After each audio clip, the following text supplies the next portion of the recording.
Eu não sei se a gente pode trocar a ordem. Pode?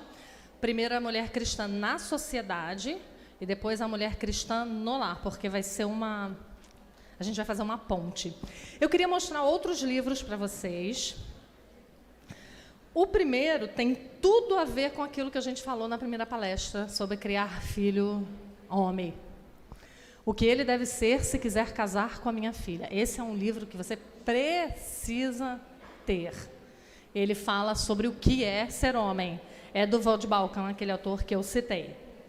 Esse livro aqui se chama O Fruto de Suas Mãos. É um livro lindo para mulheres. Ele é da Nancy Wilson, a esposa do Douglas Wilson, que escreveu Futuros Homens. Eles têm uma série sobre família, sobre casamento. E esse livro aqui é sensacional.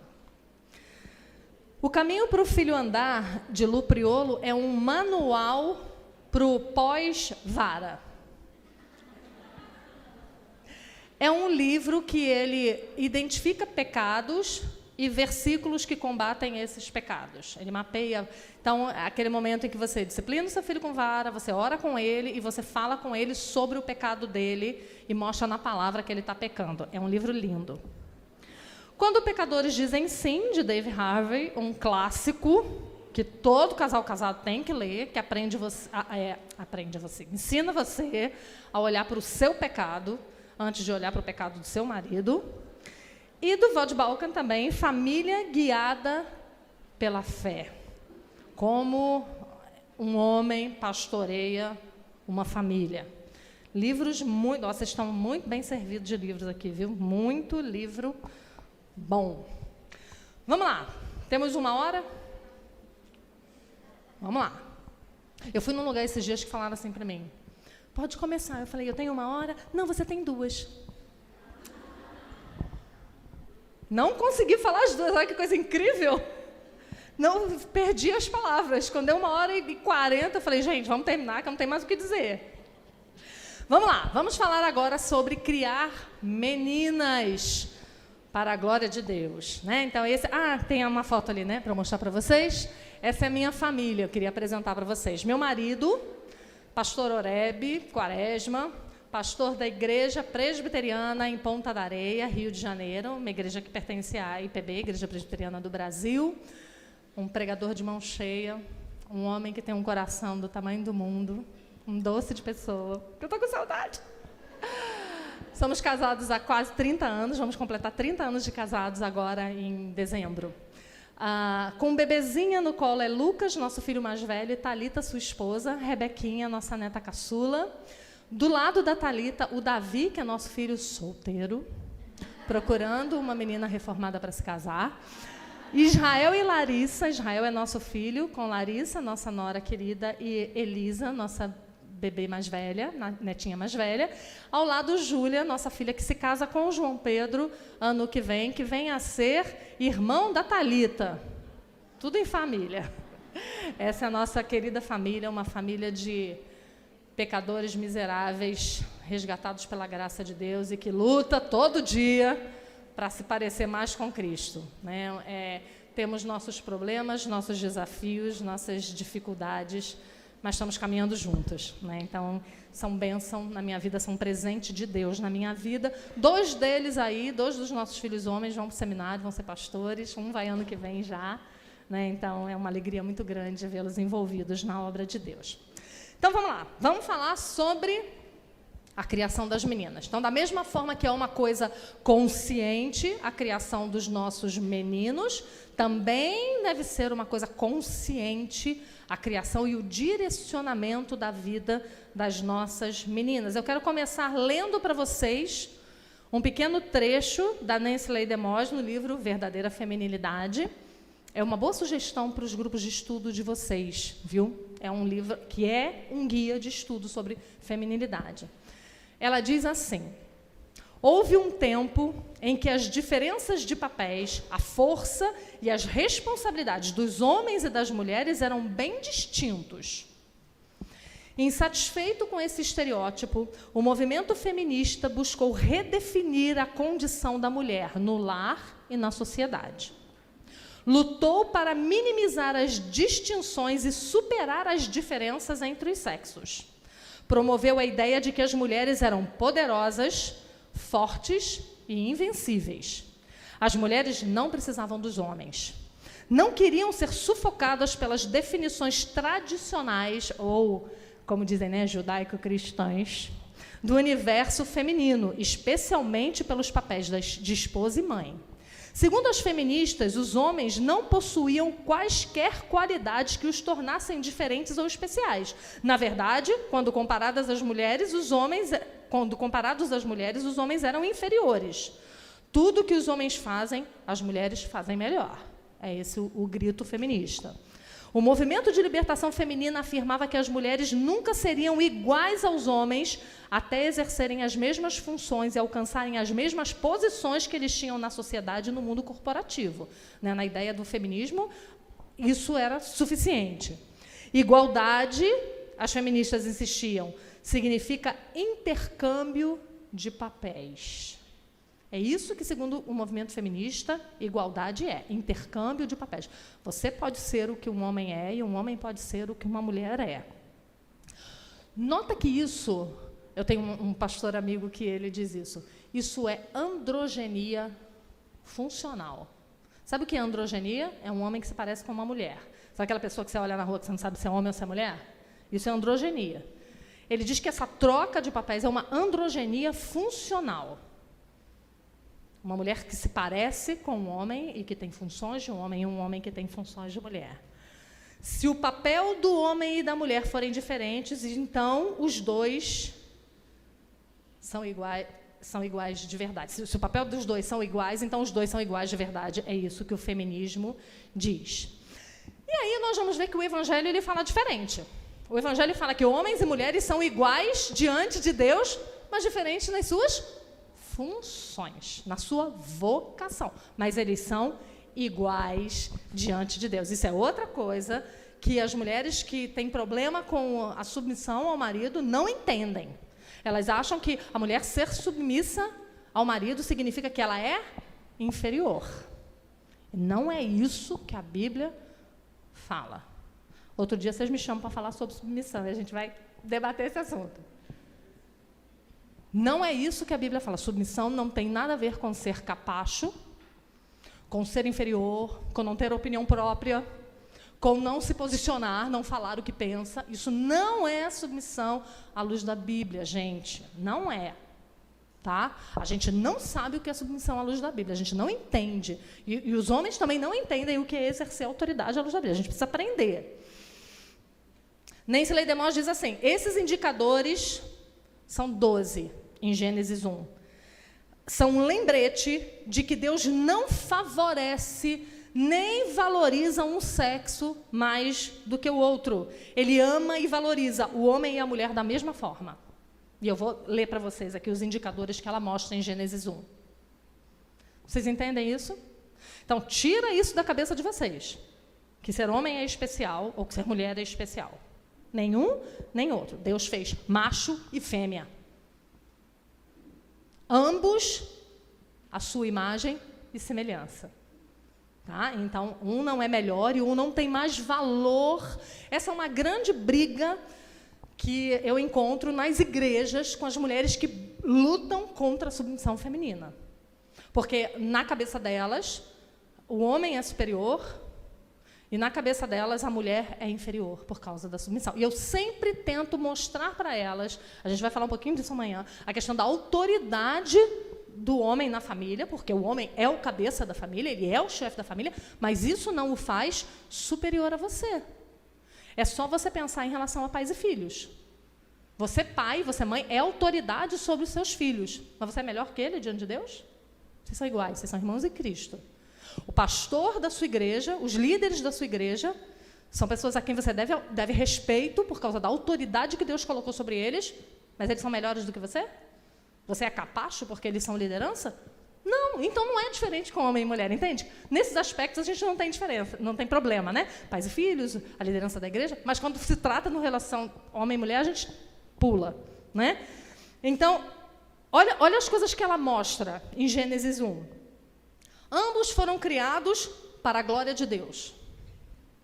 Ambos são criados pela mão de Deus. Ambos são criados à imagem de Deus. Ambos são feitos à semelhança de Deus. Ambos são abençoados por Deus, Gênesis 1, 28. Ambos têm a incumbência de frutificar e multiplicar. Ambos recebem domínio sobre a terra. Ambos são recipientes da provisão de Deus. Ambos têm relacionamento pessoal com Deus. Ambos são responsáveis diante de Deus. Deus chamou o homem primeiro, porque ele era o responsável pela família. Mas depois ele chama Eva para prestar contas do pecado. Olha que coisa interessante. Você tem um marido que é responsável por você, que vai chamado a te apresentar a Deus no último dia, mas você vai responder por você. Isso não mostra o valor que nós temos diante de Deus? Ambos são herdeiros da mesma graça de vida. Então, no primeiro capítulo de Gênesis, nós aprendemos que a história do ser humano, homem e mulher, tem o propósito de exibir a glória do Criador.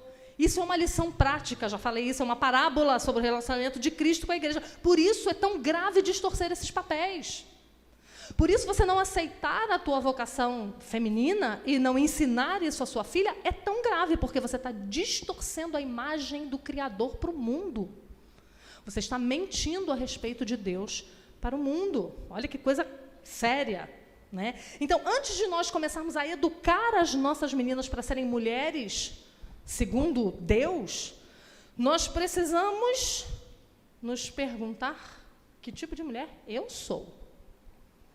Porque se eu não corrigir as minhas falhas como mulher, como eu poderei corrigir as falhas da minha filha? Né? O que nós pensamos do nosso papel no lar? Como é que nós avaliamos aquilo que a Bíblia requer de nós? Será que nós temos nos submetido com alegria a essas ordenanças? Ou será que nós somos frutos da nossa época, da nossa era? Será que nós somos feministas sem saber que somos feministas? Será que nós almejamos para nós e para as nossas filhas aquilo que o presente século impõe ou a vontade de Deus expressa nas Escrituras? E aí a gente vai se lembrar que a Bíblia é a nossa regra de fé e prática. Aceitar e viver esses papéis é sinônimo de obediência ao Senhor, de se render ao Evangelho. Homem e mulher, eles se completam. Nas palavras de Joel Bick, olha que coisa linda. A glória do homem é que ele é o cabeça. A sua humildade é que ele não está completo sem a mulher. A glória da mulher é que só ela pode completar o homem. A sua humildade é que ela é feita do homem. Cada um no seu lugar. Cada um dos dois tem a sua glória e aquilo que o humilha. Aquilo que o deixa de cabeça baixa e humilde. Né? O homem, ele é o líder. Mas quando ele foi chamado ali para dar nome aos animais, quando Deus criou tudo, criou ele e disse, não é bom que o homem esteja só. Ele precisa de uma auxiliadora. E aí ele vai e cria a mulher para o homem. E da mesma maneira que nós podemos nos alegrar de que eles não vivem sem nós, nós nos lembramos que nós viemos deles. Então, cada um de nós fica humilde no seu lugar, sendo grato ao Senhor por termos nascido mulher ou termos nascido homens. Né? Então, que tipo de mulher eu tenho sido? É uma pergunta que nós vamos precisar responder. A sua filha vai desejar ser a mulher que você é.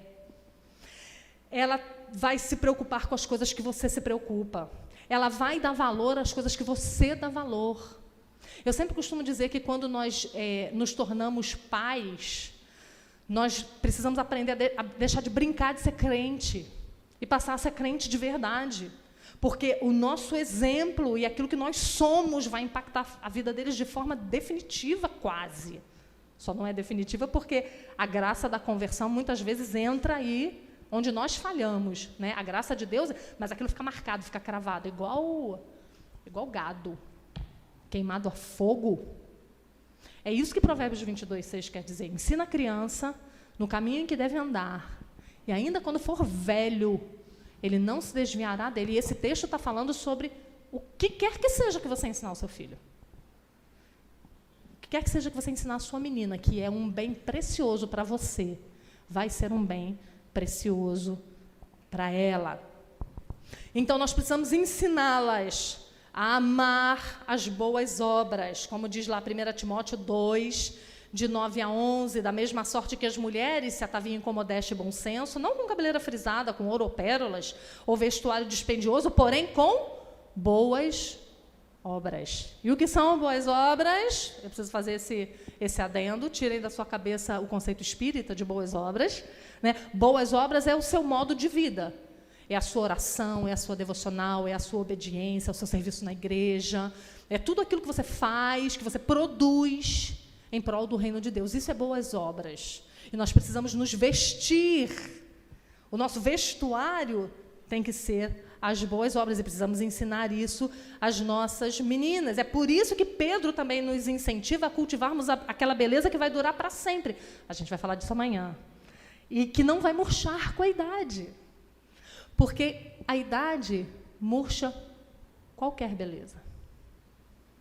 Amanhã a gente vai ler um dizer, acho que de Matthew Henry, dizendo que a beleza é tão fútil, né, quando a gente fala lá em Provérbios 31, que enganosa é a beleza e vã a formosura, né, aí ele diz, a idade vai acabar com essa beleza, uma doença, um acidente, por fim a morte vai secar essa beleza.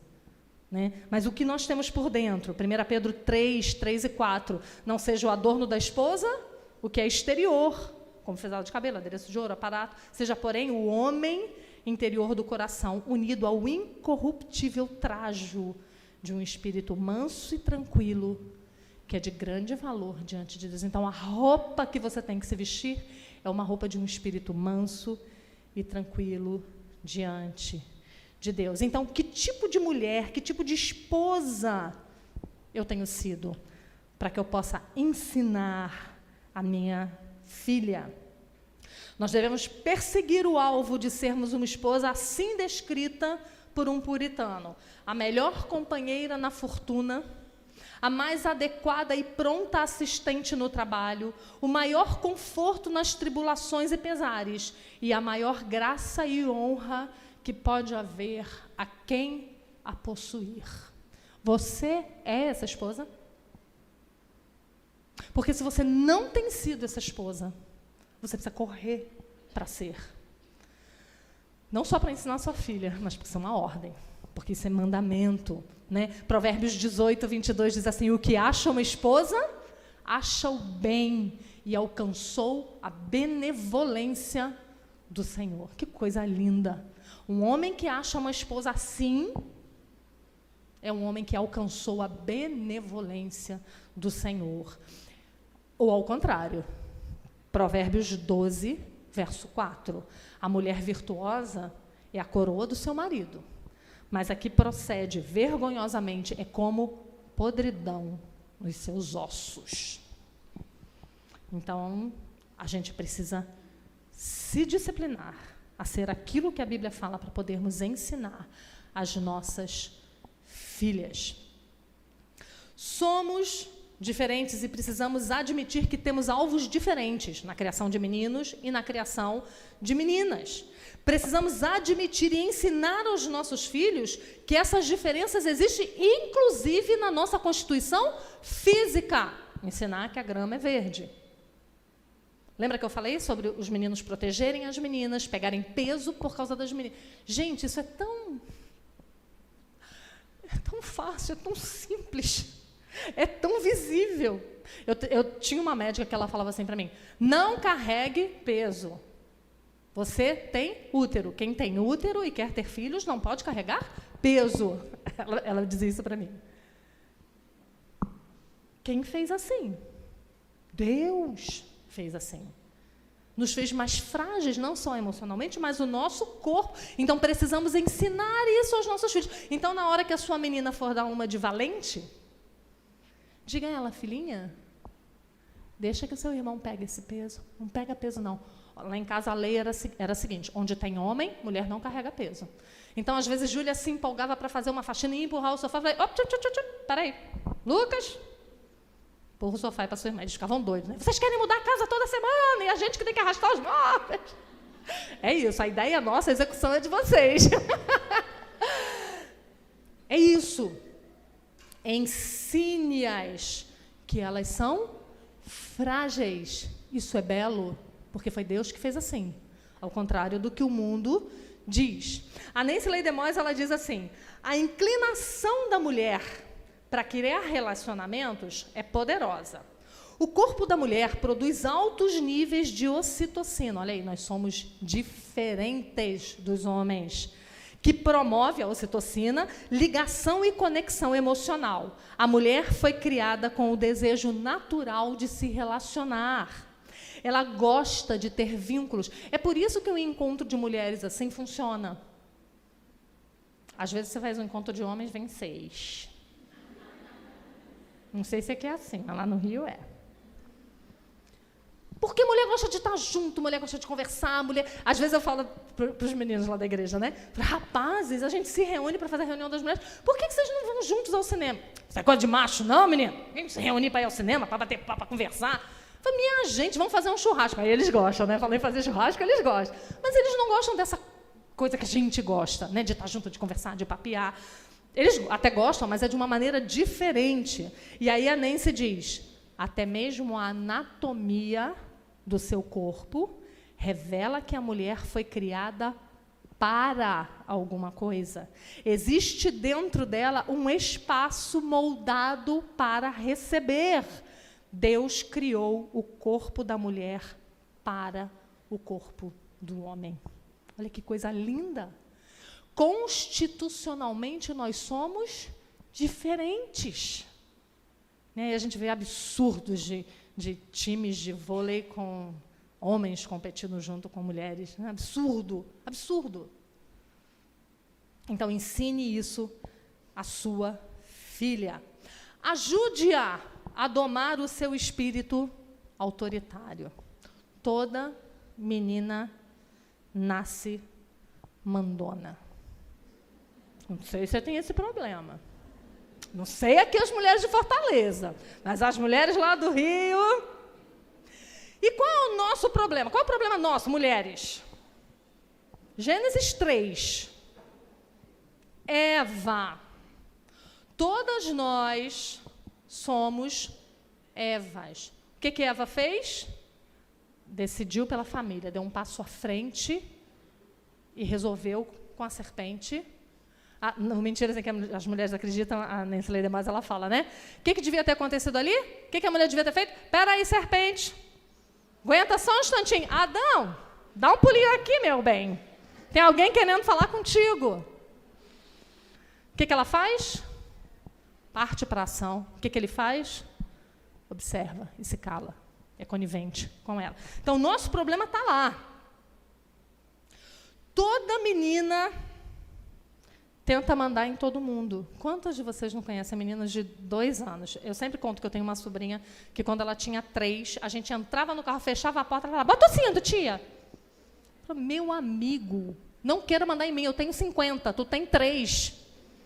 Mas ela queria mandar em mim. Ela estava ligada em tudo e queria todas as coisas em seus devidos lugares.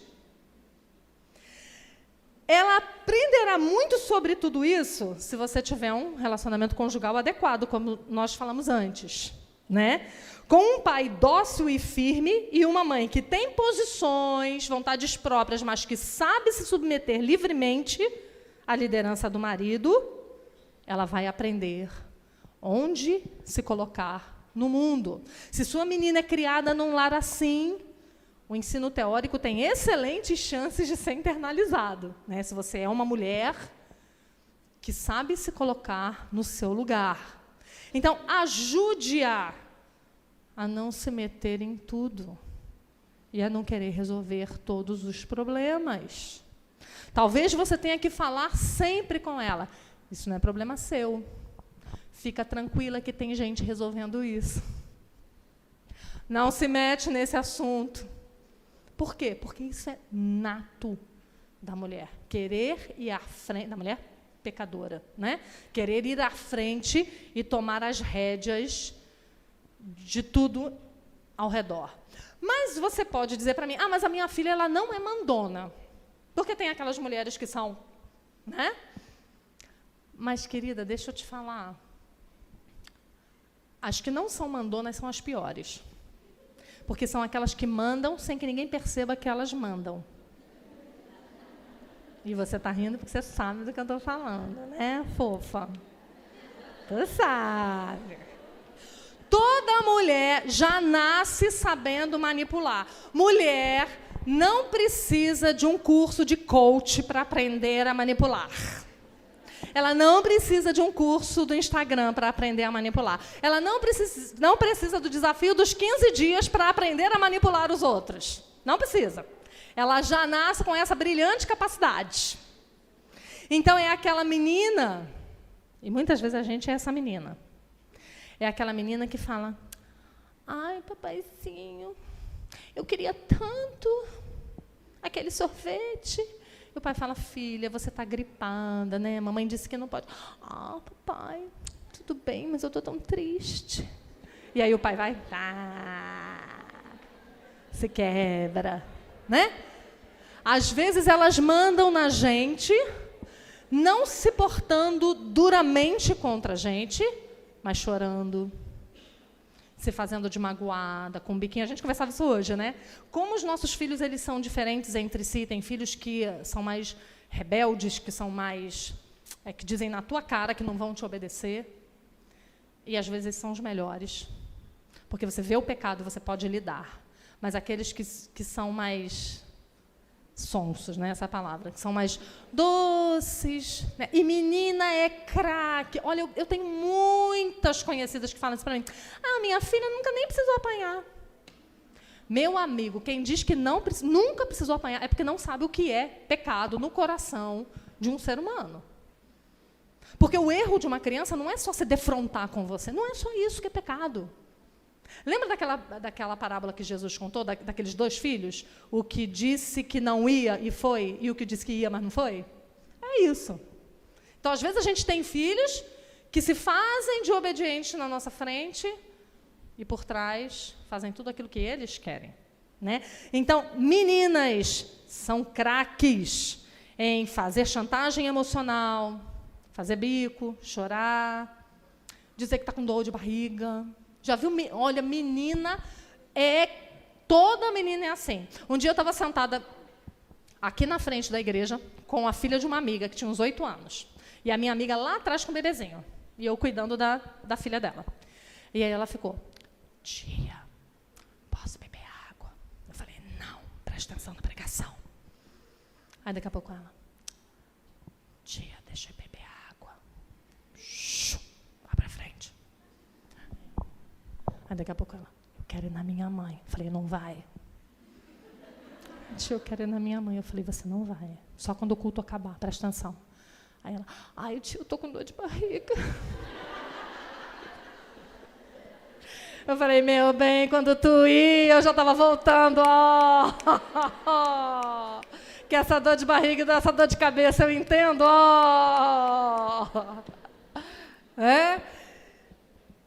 Meninas são craques em manipular.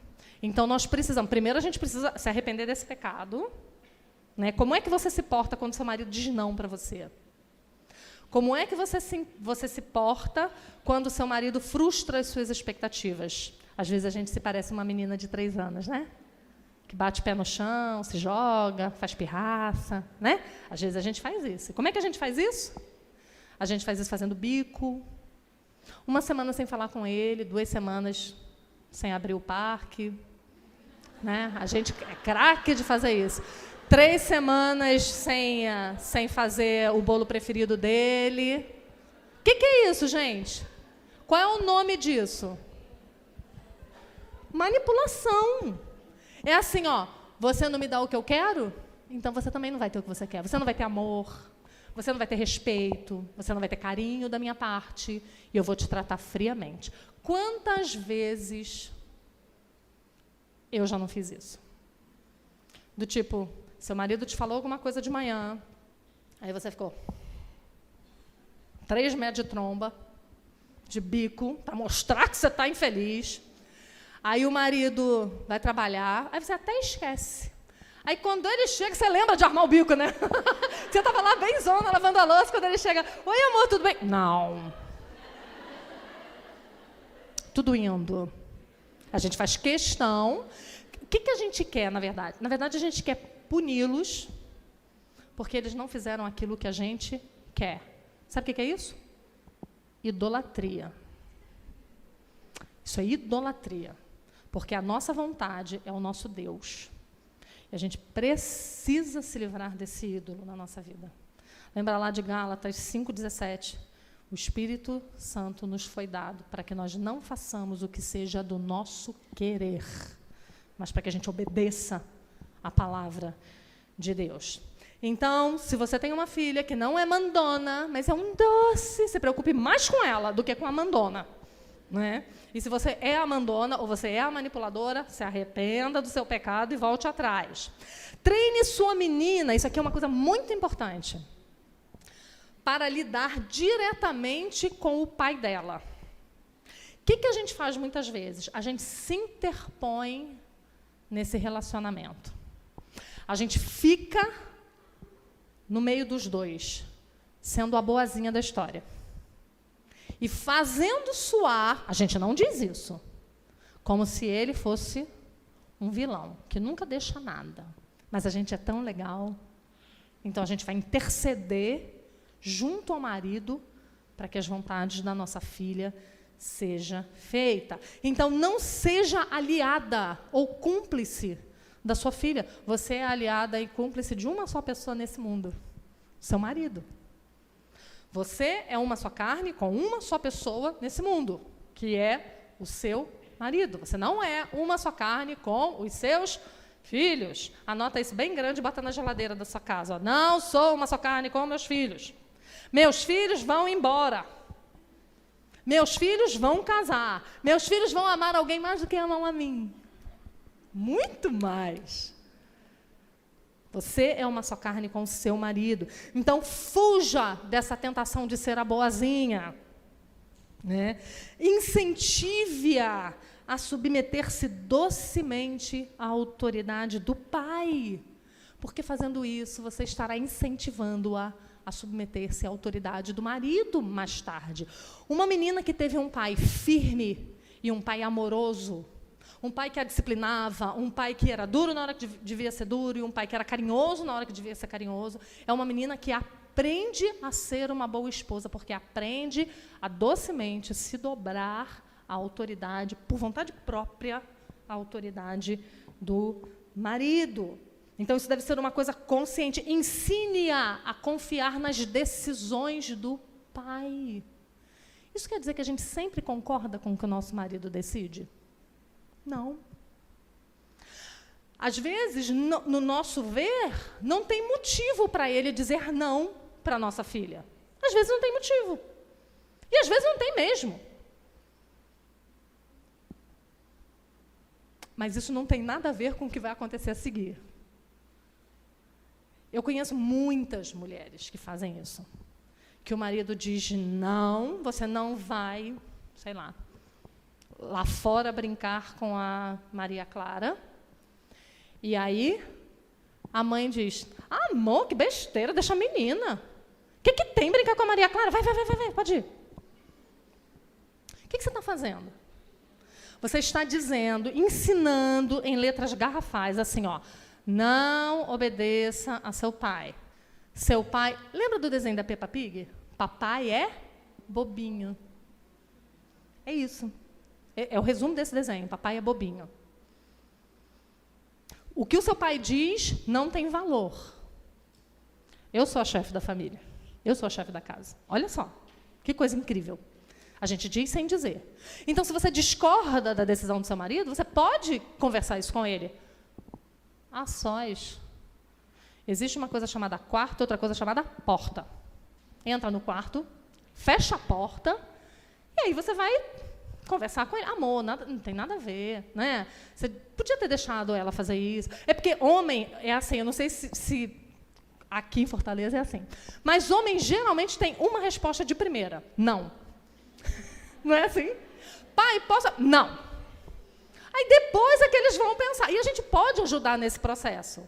Amor, tudo bem, não tinha problema.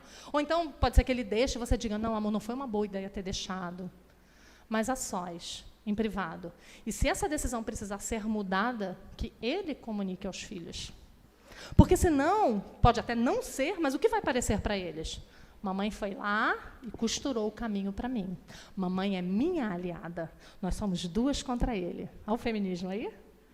A gente nem é adepta do feminismo, mas olha aí. Né? Então, nós precisamos ensiná-la a se submeter docemente e a dizer a ela, minha filha, confia no papai. O papai sabe o que é melhor para você. Também, o que você está ensinando? Ela confiar no pai dela. Ela confiar no Senhor também. Mesmo quando ela não concorda, mesmo quando ela não gosta, mesmo quando ela não entende. Não é isso a vida cristã? Você aprender a confiar no Senhor, mesmo quando você não está entendendo nada do que está acontecendo ao teu redor.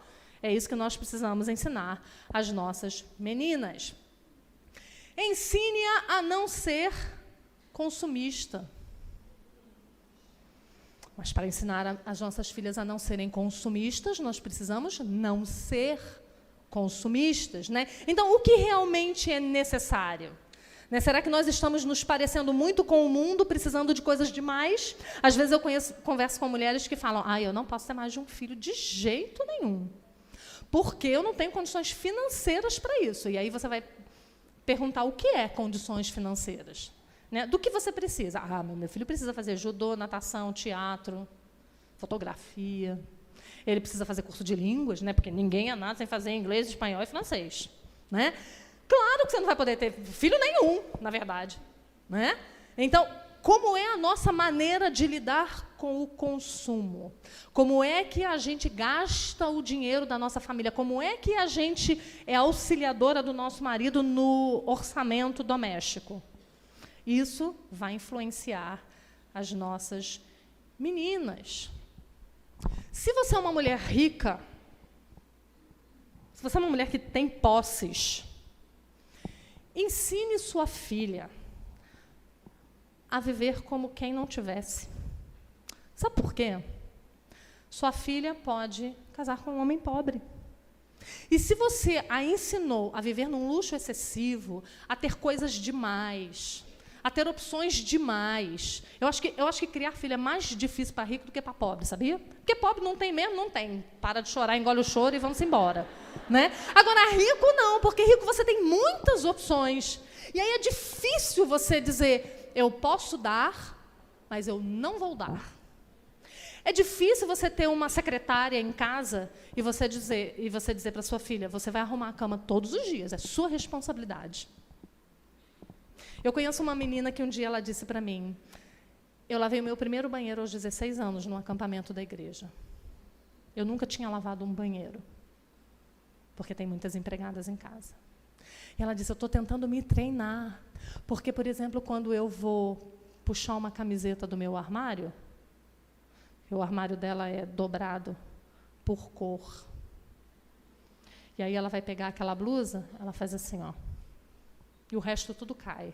E ela sai, e a empregada vem e arruma. Pense no tamanho do prejuízo que essa mãe está fazendo sem perceber, querendo ajudar a filha.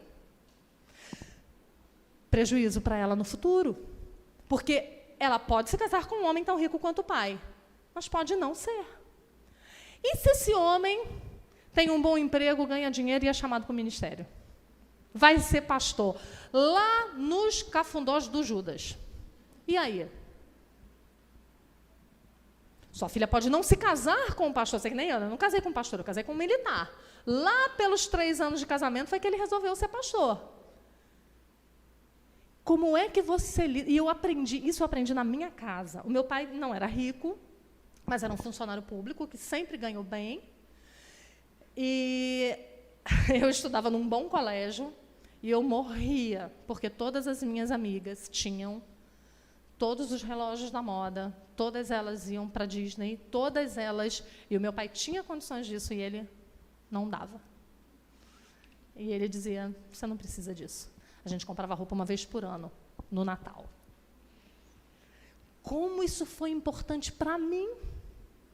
que me casei com um militar, que depois virou seminarista, foi para o seminário com 3 filhos e nasceu o 4º no seminário, num período em que todas as igrejas que estavam nos sustentando começaram a tirar o sustento.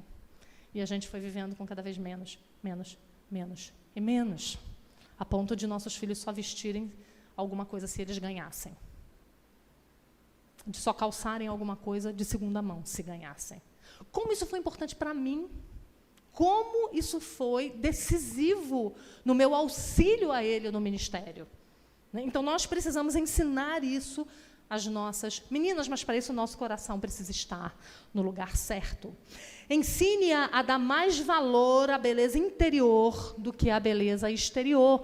Para isso, não elogie tanto a beleza da sua filha. Pode elogiar, ai, você é linda, que vestido lindo. Mas que não seja só esse o elogio que você dá a ela.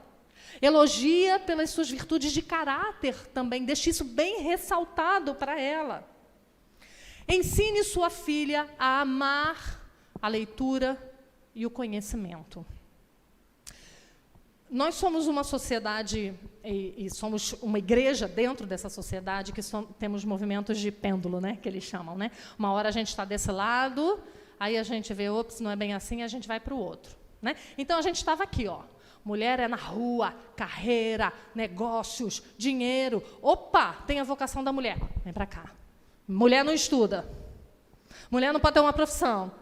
Vocês entendem? Como a gente não tem bom senso bíblico para andar no meio desse caminho? E eu vou dizer a você, mesmo que a sua filha seja uma dona de casa, que queira ter muitos filhos, como a minha filha, que diz que quer ser mãe em tempo integral, ter muitos filhos, por que ela não pode estudar? Por que ela não pode fazer uma faculdade? Com a perspectiva correta. Agora, por que ela tem que fazer? Vocês entendem que a gente não tem uma mola mestra para definir as coisas que a gente faz?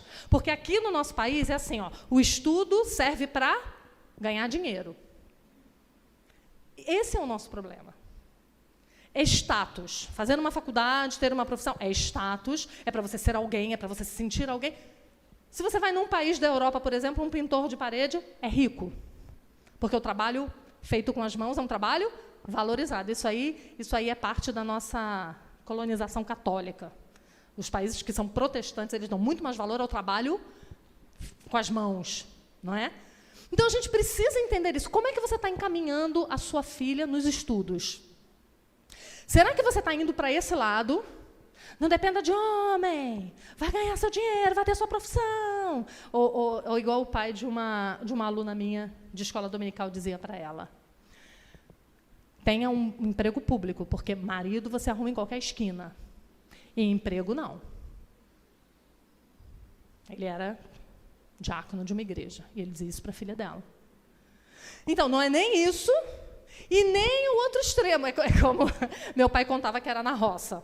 Ele tinha um conhecido na roça que ele dizia para a filha, você precisa aprender a ler só até...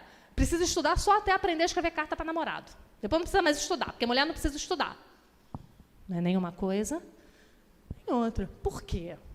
Porque o estudo, ou as habilidades que a sua filha desenvolver, tudo isso vai ser usado para quê, gente? Para a glória do Senhor, porque todo conhecimento revela a Deus.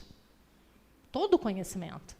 Então, mesmo que a sua filha vá estudar para não exercer uma profissão, ela vai ter um conhecimento que vai apontar para Cristo, para Deus, e ela vai poder usar isso em benefício da família dela, em benefício da igreja, em benefício dos outros. Entendem? Então, a gente precisa formar mulheres que sejam cabeças pensantes, que leiam, que gostem de um bom debate, que gostem de entender as coisas, e assim elas sirvam a Deus e às suas famílias. Ensine sua filha a servir. Os meninos também precisam aprender a servir. Nós falamos isso um pouquinho, mas é de uma maneira diferente, não é? Elas vão servir na casa dela, ao marido dela e aos filhos dela. Não deixe a sua filha sem treinamento nessa área. Eu tenho conversado com dezenas e dezenas de moças que falam para mim, eu estou perdida. Eu não aprendi a servir, eu aprendi a viver para mim, para minha carreira, para minha profissão. Era aquela mãe que dizia assim, não precisa lavar louça não, vai estudar. Então, elas não aprenderam a lavar uma louça, elas não sabem fazer um bolo, elas não sabem cozinhar. Gente, não é bonito dizer que não sabe nem fritar um ovo. Não é. Sabe por quê? Porque lá em Tito 2, de 3 a 5, a palavra de Deus fala que nós precisamos aprender a ser boas donas de casa, para que a palavra não seja difamada. A palavra de Deus é difamada entre os gentios por nossa causa, porque não obedecemos a palavra de Deus. E a palavra de Deus manda você ser uma boa dona de casa. Então, nós precisamos ensinar isso às nossas meninas. Me dá uma tristeza quando eu vejo meninas de 11, de 12 anos que não sabem ligar um fogão, que não sabem cuidar de uma casa, que não sabem organizar um armário, que não sabem fazer umas compras, que não sabem utilizar o dinheiro da família comprando um feijão de boa qualidade, mas o mais barato. Não é o melhor, o top, mas ele tem qualidade. Elas não sabem fazer isso. Aí essas meninas se casam e não dão conta. Aí vêm os filhos, ela já não dá conta da casa, ela já não dá conta de ter uma vida agradável com o marido, porque ela não dá conta de organizar a vida doméstica. Aí chegam os filhos. Eu conheço várias que entraram em depressão, porque elas falam, eu não dou conta, eu não sei fazer isso. Eu não sei cuidar de menino, nunca troquei uma fralda na minha vida. Não pode. E nisso, esse ambiente aqui de igreja é muito importante. É importante a sua filha... Sabe uma coisa que você pode fazer com a sua filha? Nesse ponto de ensiná-la a servir? Eu fiz muito isso com a minha. Uma amiga ia ter bebê. E eu dizia, você precisa de ajuda? Preciso. Júlia, vai lá, passar uma semana com ela. Fiz muito isso.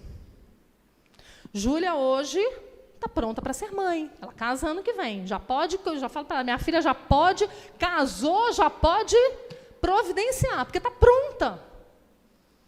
Porque eu insistentemente pensava nisso. Eu quero que ela tenha essa habilidade. Como é que ela vai ter essa habilidade se ela não fizer? Eu quero que ela vá. Então, eu colocava ela para servir as mulheres da nossa igreja, as nossas amigas, com esse intuito de que ela desenvolvesse essa habilidade. Então, a gente pode fazer isso com todas as outras áreas da nossa casa. Ensine a ela o prazer e a alegria de cuidar e acolher os servos de Deus. A gente vai falar um pouquinho sobre isso amanhã, né? Vamos tocar na mulher de Provérbios 31, vamos estudar um pouquinho sobre a mulher de Provérbios 31, que ela aprenda isso conosco. Agora, também, como é que a gente faz isso? Né? A gente serve com alegria? A gente entende que lavar uma louça, cuidar de uma casa, cuidar das coisas do marido, a gente está fazendo isso para o Senhor? A gente entende isso? Ou a gente é aquela murmuradora de plantão, reclamona, que reclama de tudo o tempo todo, que reclama da louça que lava, que reclama do armário bagunçado, que reclama... Minha gente, olha só, casa que tem um provérbio que diz isso. Não vou me lembrar a passagem agora, mas diz assim... que onde não há bois, o celeiro fica limpo. É isso. Você quer sua casa limpa? Não tenha ninguém nela.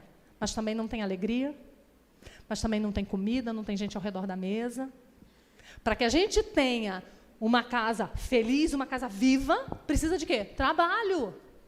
Gente que serve, gente que faz comida, que lava panela. Precisa disso. Se não tiver isso, também não tem o benefício que isso nos traz. Né? E nós precisamos mostrar isso às nossas filhas, precisamos mostrar a elas que elas estão servindo a Deus quando elas servem ao próximo. O puritano William Perkins, ele dizia, há uma diferença entre lavar louças e pregar a palavra de Deus. Há uma diferença. Mas no tocante a agradar a Deus, no cumprimento da sua vocação, nenhuma em absoluto. Que coisa linda. Ele reconhece que um ministro ordenado do Evangelho, pregando a sua congregação no dia do Senhor, é importante. Mas que uma mulher trocando uma fralda de um bebê, Também é, porque cada um dos dois estão obedecendo ao seu chamado e à sua vocação. Ensine a sua filha a ser hospitaleira. Coisas simples como receber com alegria, deixar as pessoas à vontade, cuidar dos detalhes para que... Isso são coisas que você tem que dizer para elas. Diga para elas, chegou, gente, pergunta, vai lá, pergunta se quer tomar um banho. Vai perguntar se precisa de uma toalha. Corre lá, coloca um sabonete novo. Essas são coisas que a gente ensina para as nossas filhas desde cedo. Vamos acordar mais cedo para a gente preparar uma mesa bonita para a nossa visita. A palavra de Deus lá em Hebreus 13:2 diz assim: não negligencieis a hospitalidade, pois alguns praticando-a sem saber acolherão a anjos. E Abraão, qual foi o anjo que Abraão acolheu? Com A maiúsculo. O anjo com A maiúsculo do Senhor. O que é aquilo? Uma teofania, o próprio Deus. Olha que coisa, não negligencieis a hospitalidade, é uma ordem. E aí nós precisamos ensinar isso às nossas meninas. Treine-a para ser uma auxiliadora idônea do futuro marido dela. É aquilo que eu falei para vocês, você não sabe se a sua filha vai se casar, mas a regra é que se case. Né? O celibato não é a regra. Né? Nós temos poucos anos para ensinar isso para as nossas meninas. Poucos anos. Poucos anos. E precisamos aproveitar. Ensine a ela que a sua vida se centrará na vida do marido e que os dois caminharão juntos. Ensine a ela que é uma honra que a vida dela se centre na vida do marido e que ela seja a ajudadora dele. E eu quero terminar com um dizer de Gerard Van Groningen, naquele livro A Família da Aliança, que é um livro sensacional, dizendo a importância que é uma mulher auxiliadora. Olha que descrição bela, e como é urgente ensinarmos isso às nossas meninas e às nossas moças. Ele diz assim: Deus é o único descrito na Bíblia como auxiliador. Vocês sabem disso, né? Que a mesma palavra para auxiliadora é a mesma palavra usada para designar Deus em vários textos, inclusive naquele salmo que diz: eleva os meus olhos para os montes, de onde me virá o socorro. Aquela palavra é auxílio. O meu socorro, o meu auxílio vem do Senhor. Então, nós mulheres somos comparadas nessa vocação ao próprio Deus. Olha que coisa honrosa. Aí ele continua: em outras palavras, Deus, quando criou a mulher e disse que ela seria auxiliadora, ele estava dizendo para Adão: eu darei a você alguém que espelha um outro aspecto da minha imagem. Eu darei a você alguém que ficará ao seu lado e irá representar-me de uma forma única para você. Ela, como portadora da minha imagem e semelhança, irá representar-me como alguém que ficará ao seu lado para ajudá-lo a permanecer firme, auxiliar a entender que você nunca estará só. Foi dado à mulher um papel específico. Ela espelha a Deus em vida. Isso certamente significa que o homem necessita de auxílio, não somente de Deus, mas de alguém que representa Deus. Que coisa linda, né? Que excelência o papel da mulher. Que diferença do papel chulo que o mundo diz que a mulher tem. De inferioridade. Que diferença do que o mundo diz que é o papel da mulher no lar e na família, daquilo que Deus pensa do papel da mulher no lar e na família. E você prefere ficar com a opinião de quem? Do seu Deus ou do mundo que jaz no maligno? Que o Senhor nos ajude, nos capacite a mudar a nossa mente. Lembra que Paulo fala lá em Romanos? Transformai-vos pela renovação da vossa mente. E é isso aí. Tira conceito mundano, coloca conceito bíblico. Tira ideias mundanas, coloca ideias bíblicas. E que nós auxiliemos as nossas filhas e as meninas das nossas igrejas a serem essa mulher. Vamos orar? Senhor, necessitamos da Tua ajuda, Pai, porque nós não podemos ensinar alguma coisa que nós não vivemos. E como é difícil lutarmos contra a nossa natureza pecaminosa. Nos auxilia, Senhor, auxilia as minhas irmãs aqui presentes, as irmãs dessa igreja local e de outras igrejas locais que estão aqui hoje, a serem femininas, conforme a tua palavra, e a ensinar isso como vocação para as suas filhas, para as suas netas, para as suas noras, para as meninas das suas igrejas. Nos ensina, ó Deus, a formar uma geração que ande na contramão desse mundo, também nesse aspecto, como em todos os outros da nossa vida. Nos auxilia, nos ajuda. É o nosso pedido, em nome de Jesus. Amém.